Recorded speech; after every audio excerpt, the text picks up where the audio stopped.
My name's Stephen Wardell. I'm the President of the Queensland Parliament Media Gallery.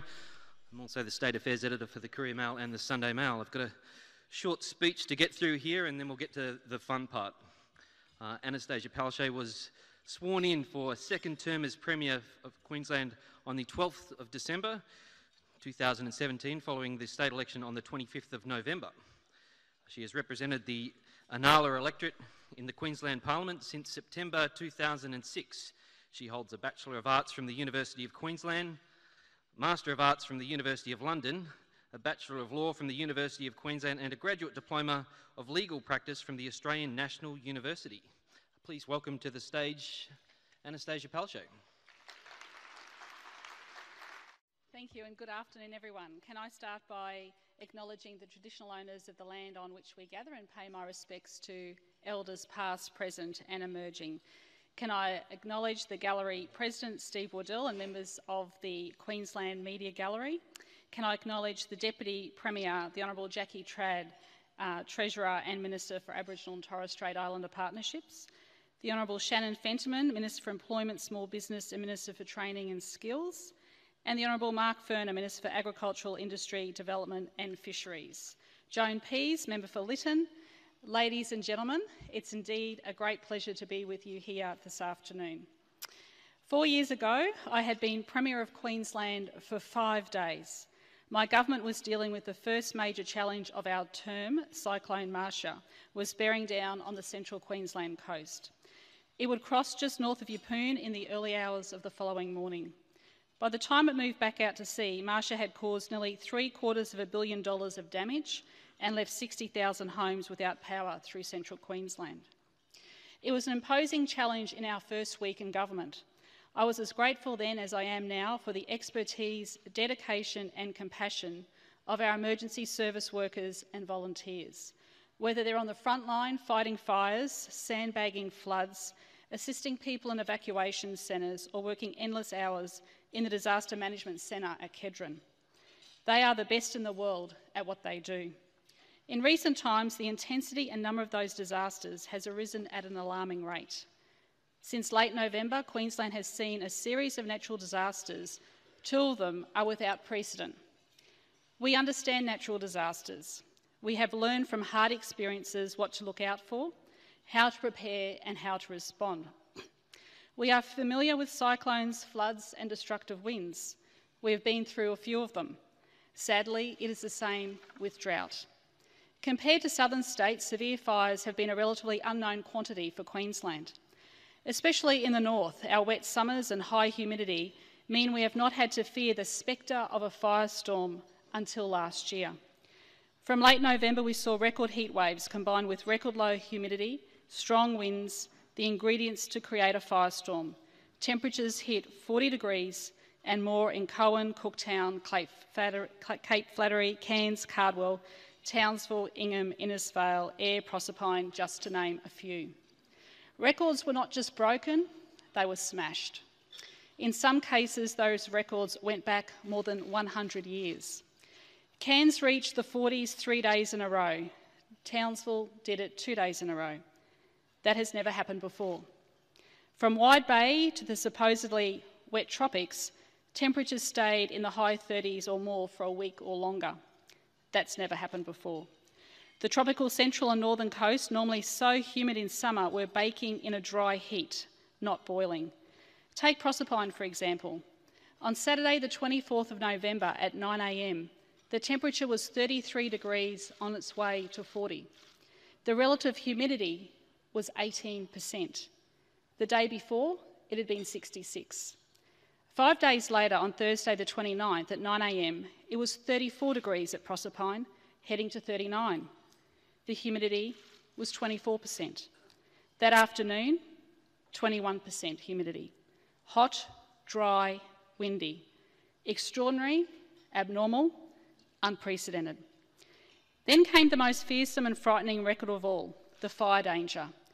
Day after day, region to region, the Central Highlands, the Herbert, the Lower Burdekin, the Capricornia, the Darling Downs, the fire danger was very high. Then severe, then extreme. And then, which stunned us all for the first time in Queensland, the fire danger was officially catastrophic.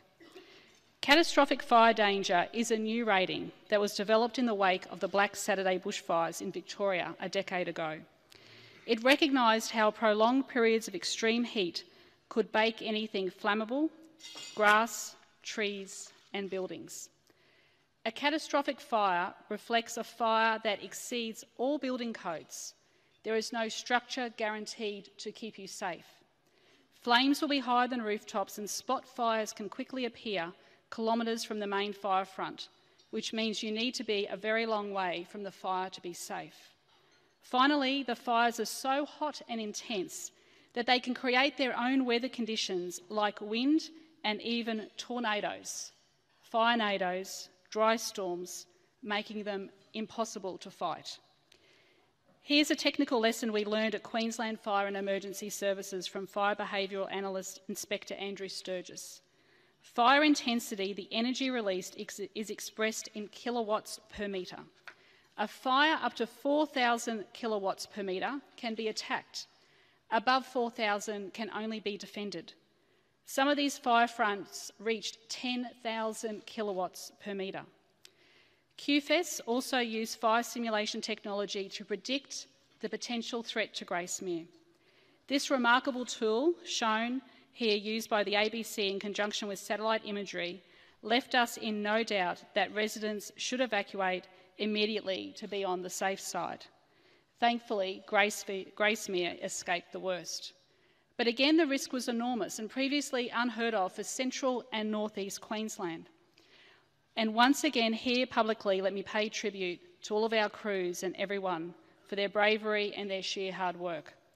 The pilots and crews of water-bombing aircraft and helicopters who gave fire controllers the ability to quickly attack fires that would otherwise be inaccessible. This graphic shows the missions flown around the Baffle Creek fire just over a few days. So what's changed? The answer is our climate. Let me quote Professor Leslie Hughes, Dr Martin Rice, Dr Annika Dean and former Commissioner of Fire and Rescue New South Wales, Greg Mullins, in a report for the Climate Council. They said, the devastating bushfires burning across Queensland have been made worse by climate change.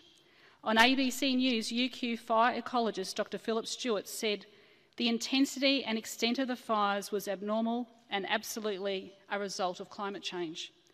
And the fire scientists David Bowman and Grant Williamson of the University of Tasmania said, the extreme fire conditions were a signature of a warming, drying climate, the terrestrial equivalent of ice sheets breaking up.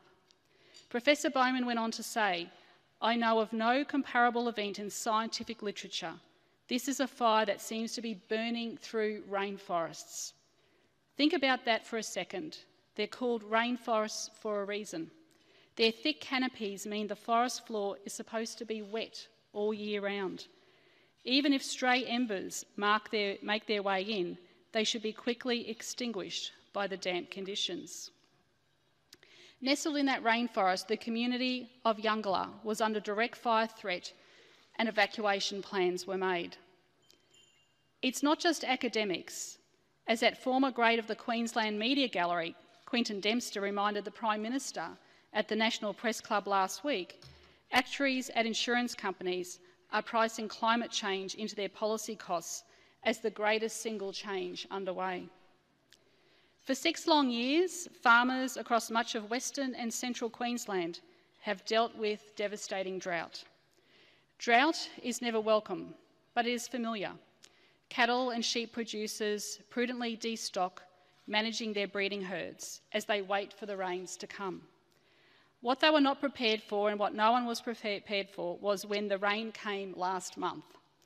It was not a cyclone or even a storm, just the monsoon trough that is usually so welcome around this time of the year. But like the fires in November, this was different. For so long, Townsville's water problem had been highlighted. I was in Townsville on Australia Day and the city was on level 3 water restrictions. In a special climate statement released last Friday, the Bureau of Meteorology said, the rainfall from the 2019 event was exceptional. In and around Townsville, the accumulated totals from consecutive days of heavy rainfall were the city's highest on record since records began in 1888. There were numerous sites and elevated areas that reported 12-day accumulations of more than 2,000 millimetres, including at Paluma, Woolshed and Upper Bluewater. At first, the water brought what seemed welcome relief to sheep and cattle producers in Queensland's northwest. Again, the relief of rainfall was very short-lived. As one cattle producer privately told me, "We've come from a drought, we've been ecstatic to see the rain, and now we've been thrown straight smack bang into a natural disaster." Earlier this month, I flew to Cloncurry. Mayor Greg Campbell drove me half an hour up the Burke Development Road. There were new shoots of green grass coming up even before the clouds had cleared, and there was cattle. Kilometre after kilometre, their bodies could be seen beside the road and stretching off the paddocks as far as the eye can see. In about 15 kilometres, we saw 5 live cattle and around 400 dead. How do people recover from seeing that? Drought had weakened them terribly, but it didn't kill them. They died of exposure brought on by the rain, the wind and the cold, in a part of Queensland where the summer temperature the week prior had been in the high 40s. This image from BOM's special climate statement shows how cold it was. The blue circle near Mount Isa denotes temperature more than 12 degrees below the average. I don't think any of us can begin to imagine how traumatic it is for the cattle producers at the moment. Some of them are only this week able to get back to their properties and start dealing with the appalling aftermath of this tragedy. That's not just cleaning up the carcasses, it is figuring out how to restock their properties that will soon be lush with grass, and how to carry on with the financial ability and mental strength. Over the last week, the mouths of the Gulf rivers, the Flinders and the Norman, have joined into an enormous mass of water that stretches from Corumba almost to Burketown. Earlier, I said that catastrophic fires have the potential to cause their own weather events. Last week, the Bureau of Meteorology pointed out that this flood, edging towards the Gulf, did exactly the same thing, the moisture causing its own thunderstorm. So our climate is changing. Actually, let's be clear, our climate has already changed. We know the Townsville flood was greater than a 1 in 100 year event, more like a 1 in 500 year event, possibly greater than that. The BOM special climate statement has a very grim warning about these extreme and until now unprecedented events. Those historical estimates may not be an accurate guide to the actual probability of the recent heavy rainfall event, and are likely to underestimate the probability of such rainfall into the future. This is because the climate system is changing and global warming increases the likelihood of heavy rainfalls events in most locations. They go on to say that on heavy rainy days, total rainfall is expected to increase by 7% for every 1 degree of warming. To anyone who argues these individual weather events can't be seen as part of a larger picture, this is a Climate Council report on severe weather events worldwide back to 1980. Flood, storms, droughts and bushfires are all increasing. So what are we doing about it? In Canberra, we have had policy paralysis for years. Ideology has unseated science, evidence and facts are simply ignored. That ideological blindness has immediate real-world consequences for Australians. The federal uncertainty on energy policy has put jobs at risk and stalled investment, in stark contrast to what is happening here in Queensland, where our energy policy is crystal clear for all to see. The federal government's energy paralysis also impacts on the transport and agricultural sectors, which risk carrying a disproportionate share of the cost of dealing with climate change. It is why we see business leaders across Australia today making clear their acceptance of climate change and moving swiftly to adapt their businesses to deal with it. I accept the science of climate change, and so does everyone in my government. I would hope that at this forthcoming federal election campaign, we will see members of the media ask every single candidate whether they accept the science of climate change. Those who do not accept the science of climate change are saying that they will do nothing to protect the jobs in our tourism industry or our agricultural industry. And now to federal politics. Hold on to your seats, because I'm going to say something nice about the Prime Minister. I am very thankful for the rapid response we have seen from the Prime Minister to our recent natural disasters, and especially to the cattle crisis facing cattle producers and communities, especially in northwest Queensland. And I always say credit where credit is due. He got up there quickly, he promised to deliver assistance with everything from assisting farmers with their loans to improving radar coverage and flood gauge monitoring. I note the Prime Minister has made some commitments around supporting our farmers as they restock, and I wait with interest to see what additional financial support we will see become available. I look forward to him delivering on the funding commitments he has made, and we will work together in a spirit of cooperation because, as I've always said, we work best when we all work together. Sadly, funding commitments are something we have not seen enough of in Queensland. The federal government had to be dragged kicking and screaming to back us on the upgrades to the M1. They have stood by and talked about energy prices while Queensland has been the only state to take action to fix the problem, like opening up onshore gas reserves for the benefit of all of Eastern Australia. We have not received $1 single from Canberra for Cross River Rail, so we are going it alone. We have seen no national energy policy from Canberra over nearly 6 years and 3 Prime Ministers. But credit where credit is due. We need to continue to work together to make sure that we can deliver things in the best interests of the people of this state. For too long, we have waited for Canberra to be on Queensland's side. We want a federal government that is consistently with us, not against us. My government is doing everything in our power to bring Queensland through the inevitable transition stronger and better than before. Since we were first elected with Cyclone Marsha bearing down on central Queensland, my government has adopted a clear plan to prepare the Queensland economy for the challenges of the future. That is why we're ensuring workers have the skills they need for rapidly evolving workplaces, where some jobs will transition but many others will develop. It is why we've invested $650 million in our Advanced Queensland initiative to identify and grasp the opportunities that will present themselves as Queensland, Australia and the world transition. It's why Queensland is now Australia's home to advanced manufacturing, from Volvo trucks to Rheinmetall armoured vehicles that keep our armed forces safe on the battlefield. And it's why Queensland has overtaken Victoria to become Australia's second largest home to startups. I'm especially pleased that so many of these startups are happening in regional Queensland. So my government has an unwavering focus on our plan to deal with an economy in transition and on our plan to deal with a climate in transition. That is why my government has a target of generating 50% of our energy from renewable sources by 2030. It is why we've invested in the longest electric vehicle superhighway. It's why we're pushing ahead with developing hydrogen as a viable means of transporting renewable energy. And hydrogen is promising to be a new way of transporting renewable energy to potentially power vehicles including ships, trains, trucks and cars.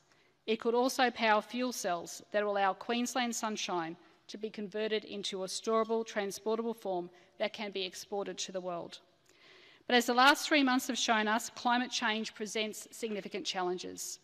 Right now across Queensland, early estimates suggest that the cost to Queensland from this summer of disasters will be in the vicinity of $1.5 billion. Dealing with increasing natural disasters will carry heavy burdens, emotional as well as financial. Whatever they are, my government and I will stick to our plan, ensure that we bring Queensland with us as we prepare and plan for the future. It is only through planning and putting people first that we can ensure that Queensland's best days are well and truly ahead of us. Thank you. Thanks, Annastacia. I'm just going to first off get out of the way that I do accept the science of climate change. So, but we're going to draw straws as to who gets to ask Bob Katter though during the campaign. But I did note in your speech there you spoke about how our climate has already changed. Given this, what is the government's position on new coal mines, new thermal coal mines, opening in Queensland? Yeah, and I'm happy to address this, and it's something that as we see our economy transition, our resources sector is also transitioning. And let me make this point. In terms of our metallurgical coal, we're seeing the increases of exports when it comes to that, and most of our exports are in metallurgical coal to thermal coal. When it comes to resource industries, my government backs all resource companies in this state where they deliver jobs for Queenslanders, but also where they stack up financially and also environmentally. And there has been $9 billion of resource projects that have gone ahead under my government since we were elected over the past 4 years. So, but given the information that we've seen on screen over summer, you've presented it.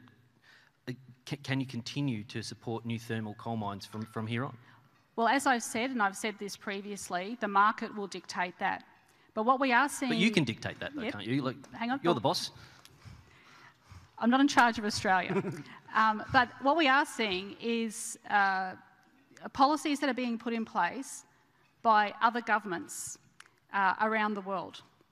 And that's why I say we need a federal government that accepts the climate science around climate change and will put in place policies that will reflect, of course, our targets with the Paris Agreement, but also to make sure that we have that mix of renewable energy as well as a coal.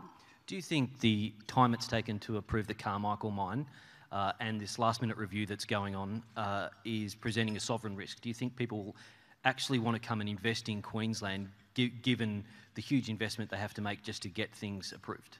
Okay, so I'll address that because it's a very important question, Stephen, and it's one that comes up quite a lot. And as I said, we've had $9 billion worth of resource projects that have gone ahead under my government. There has been the Byron mine that is providing over 600 jobs. The first export of the metallurgical coal arrived in Japan last week.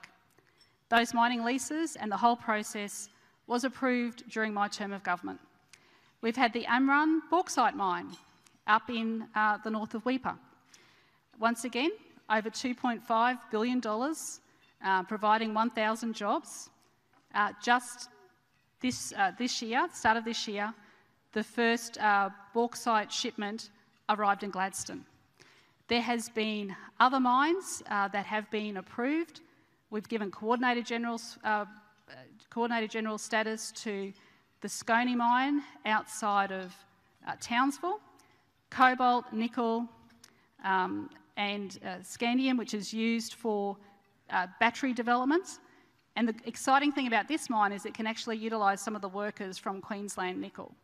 So I reject that my government does not approve resource mines in this state, because we do.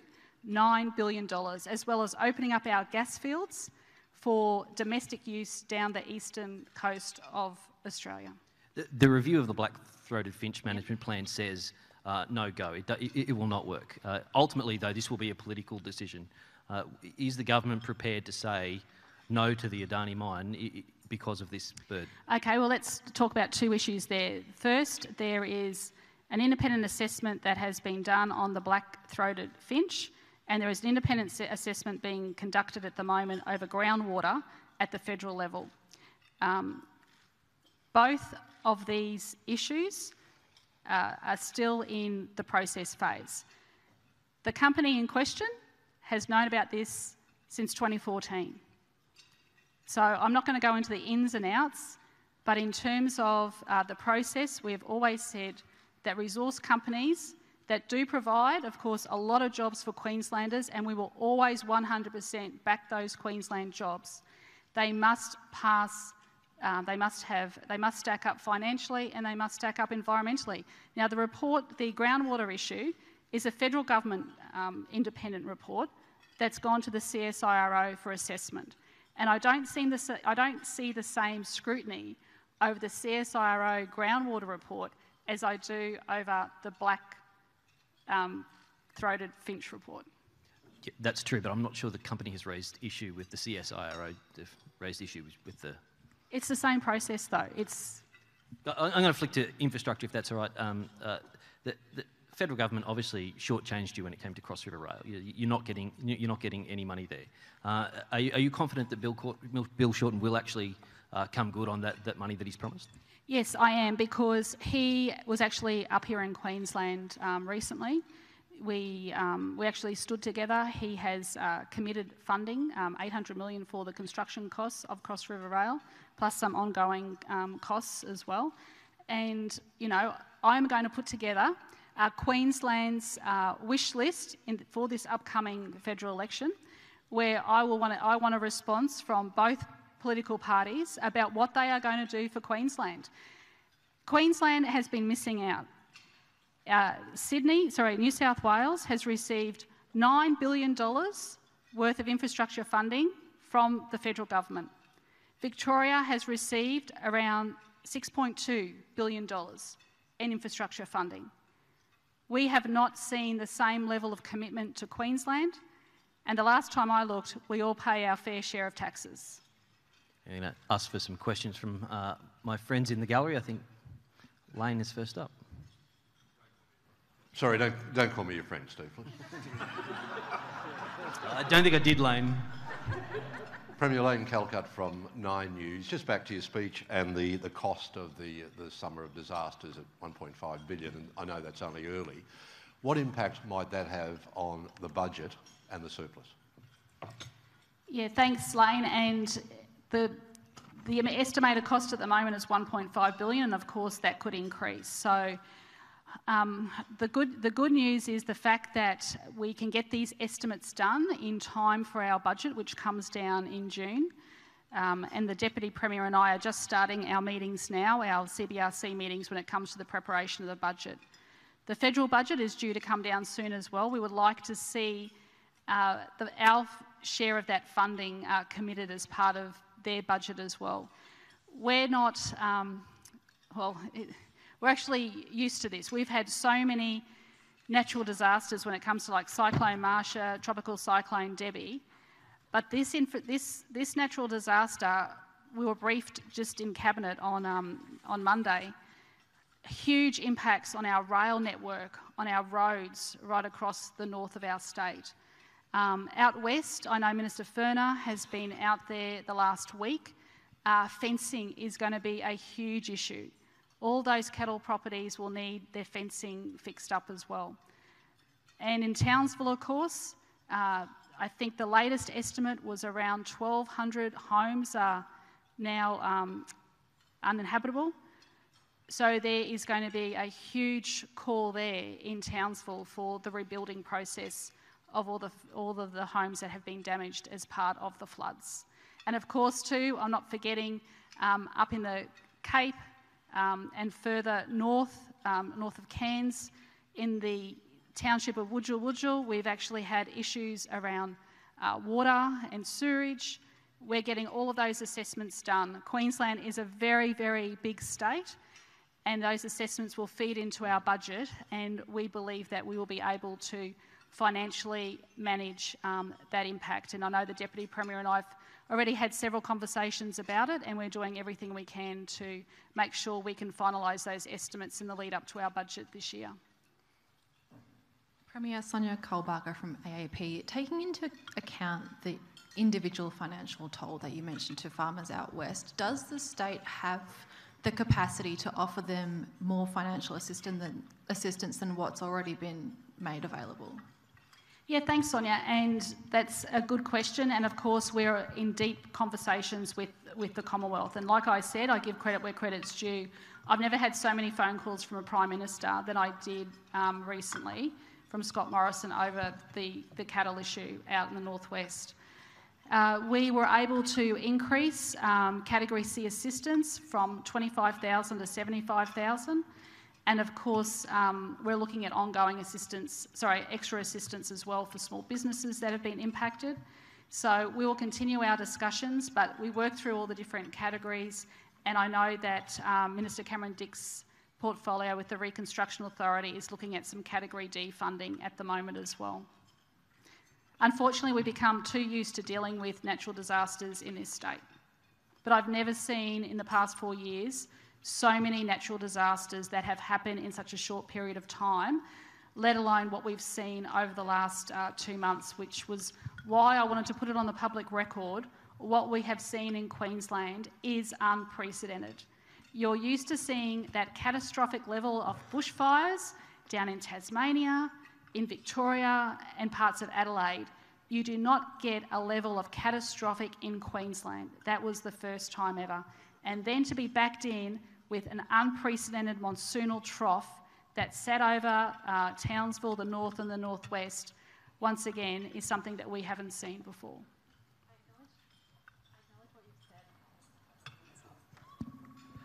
I acknowledge what you've said in terms of increasing the Category C assistance. I suppose where I'm going is some of those graziers' operating costs runs into the millions of dollars, and they've now lost everything they have. They can't borrow anymore. Can the state or the federal government, are there actually options? And if there are, what are they? Yeah, I know Minister Furner's been out there talking with them. I know the federal government is looking at talking to the different banks. So every possible means we are looking at, but once again, we just have to wait. We just have to isolate it issue by issue in terms of what support and what help is needed.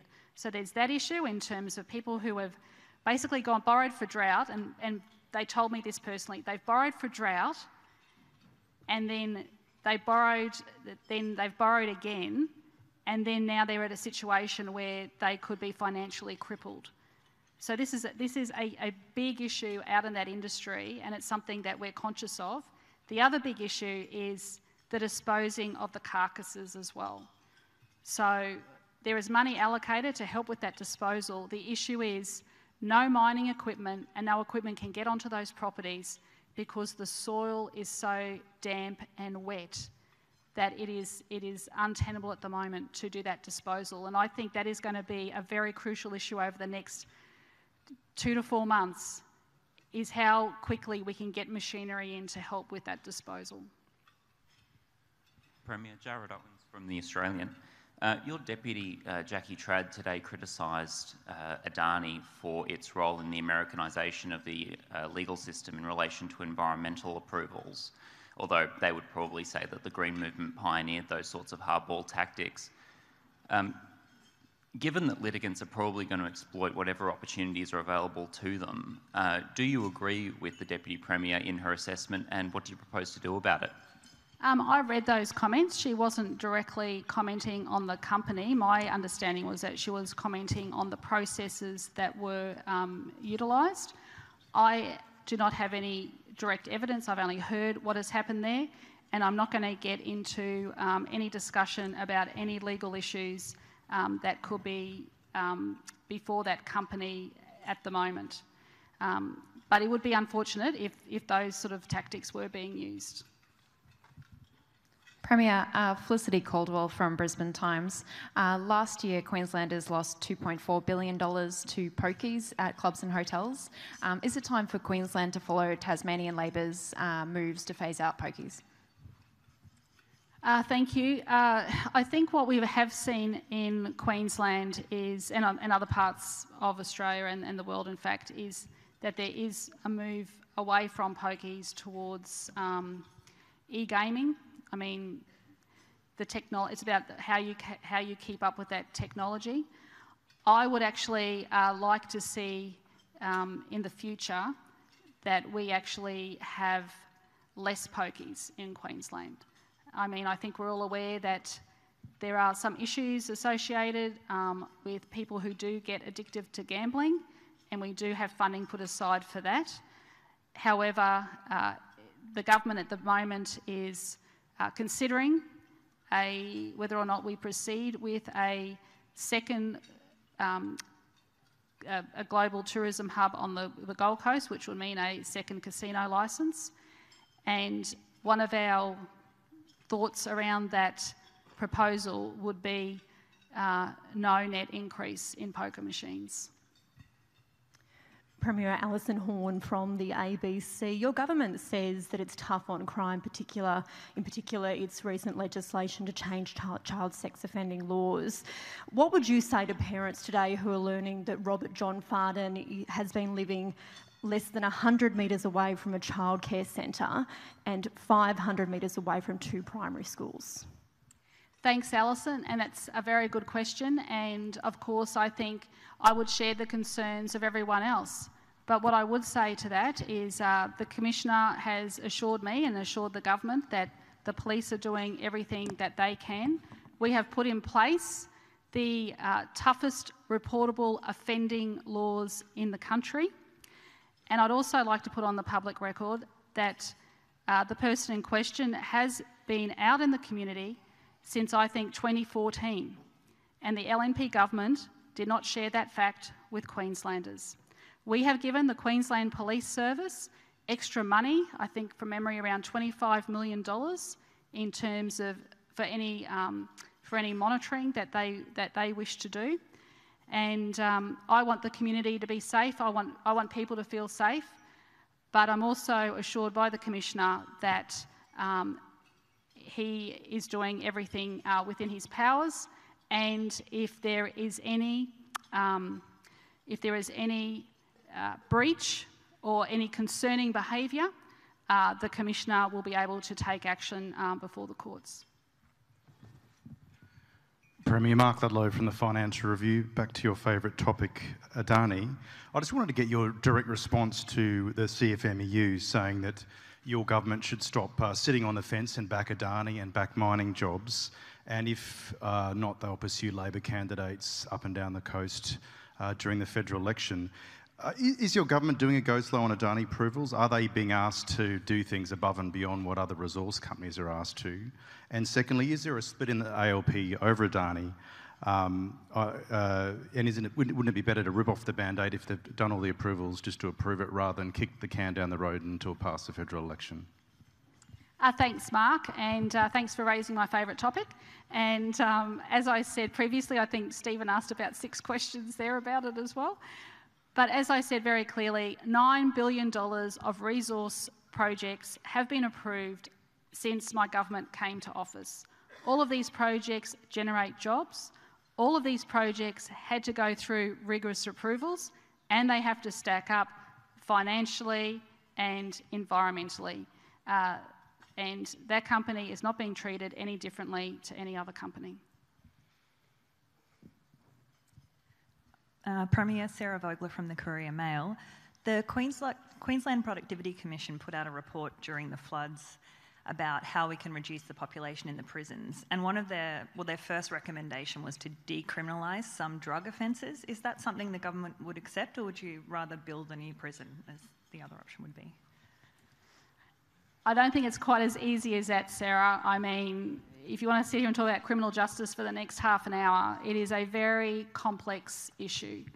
My government took the action where we had issues in the women's prison. We actually opened up Barallan primarily to ensure that the women were able to access supports and not be in an overcrowded situation. I think we need to have a look at a holistic range of things. We're putting in place measures for the courts.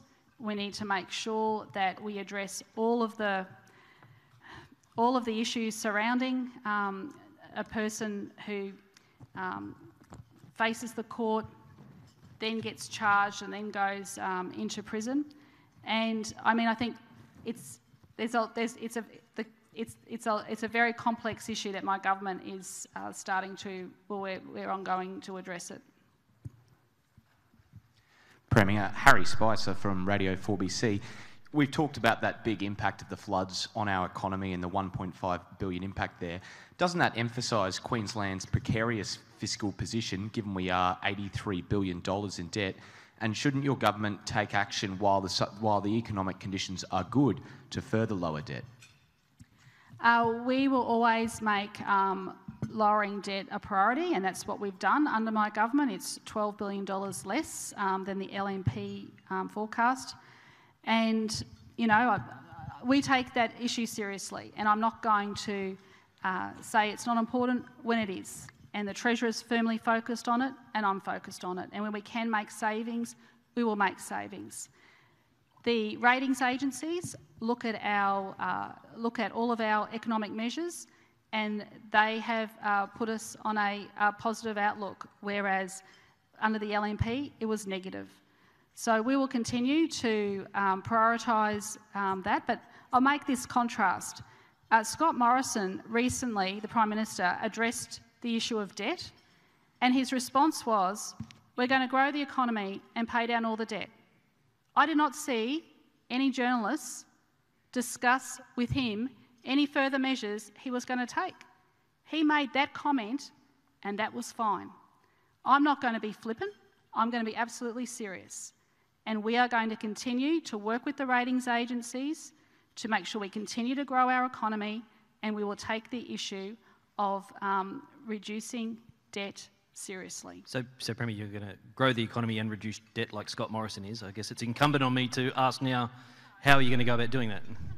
But no, and I've already said we've paid down $12.5 billion. We're going to look for savings, and we will continue to make that a priority of the government. He made the flippant answer. I'm actually saying I take it as a very serious issue. No, I'm just saying, but what is the debt strategy moving forward? Obviously, you're in a trajectory where debt is actually on its way back up after a term of reducing it. So what is the debt strategy moving forward? And we will have a budget, and we will outline that as part of our budget process. And how much does the disasters throw you off course? Are you going to have to recast how you're spending your infrastructure budget, for instance? Are you going to have to look at some projects and go, well, obviously repair has to be the priority? Well, the repair is the priority, because we're talking here about the railway line, we're talking about major roads for freight. It's of course our number one issue, and whilst that is a priority, we will also still continue with our strong $46 billion over 4 years of our infrastructure funding. So we will prioritise in the budget, and we'll do everything we can to keep on with our plans. Okay, great. Now, have we all finished with the Premier's favourite topics and every other topic? I think so. Actually, no. Marlena? Hi, Premier. Marlena Watt from 7 News here. Just on that damage bill, how likely do you think it is that we're heading towards an unprecedented damage bill for those natural disasters? From memory, Cyclone Debbie was more. Cyclone Marsha was a bit less. So it's definitely up there, and like I said, we've just become too accustomed to dealing with it, but it has to be a priority of the government. We've got to rebuild the communities, and we've got to build them back stronger than they were before, and it will be prioritised as part of our budget process. All right, I think that's it for the questions. Thank Can you. everybody thank the Premier for joining us today?